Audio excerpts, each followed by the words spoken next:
एक लकड़हारा था जो जंगल के किनारे एक छोटे से गांव में रहता था। वह एक मेहनती, ईमानदार व्यक्ति था और अपने पेशे से खुश था। वह रोजी रोटी कमाने के लिए पेड़ काटता था और व्यापारियों को लकड़ी बेचता था। एक दिन वह वहां एक नदी के किनारे एक पेड़ काट रहा था। गर्मी का दिन था और उसकी हथेलियों से बहुत पसीना आ रहा था। अचानक उसकी कुल्हाड़ी का हैंडल उसकी पकड़ से छूट गया और नदी में गिर गया। नदी गहरी थी और उसे अपनी कुल्हाड़ी नहीं दिख रही थी। वह बहुत चिंतित था क्योंकि वह अब लकड़ी नहीं काट सकता था।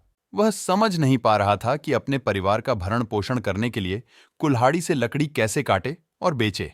लकड़हारा अपनी कुल्हाड़ी वापस पाने के लिए नदी की देवी से प्रार्थना करने लगा।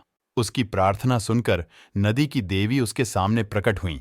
उसे यह देखकर आश्चर्य हुआ कि उसकी प्रार्थनाओं का उत्तर दिया गया। उन्होंने बताया कि कैसे उन्होंने अपनी एकमात्र कुल्हाड़ी खो दी और उनका परिवार बहुत संकट में था। उसने देवी से उसकी कुल्हाड़ी ढूंढने में मदद करने का आग्रह किया। देवी उनकी परीक्षा लेना चाहती थीं।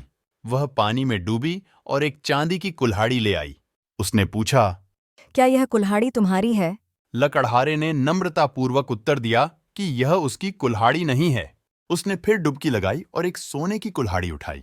उसने रोते हुए आदमी से वही सवाल पूछा।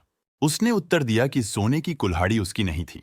जब उसने इससे इनकार कर दिया तो देवी ने फिर से डुबकी लगाई और नदी में खोई हुई कुल्हाड़ी उठा ली। उसने पूछा, क्या यह वही है? उसे आश्चर्य हुआ। वह खुशी से चिल्लाया, हाँ। इसमें देवी को एहसास हुआ कि यह आदमी कितना ईमानदार और विनम्र है।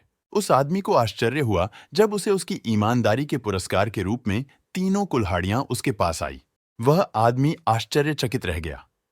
उसने उपहार स्वीकार किए और खुशी खुशी गांव में अपने परिवार के पास लौट आया। इस कहानी में एक संदेश छिपा है, एक नैतिकता जो ईमानदारी को सर्वोत्तम नीति के रूप में दर्शाती है।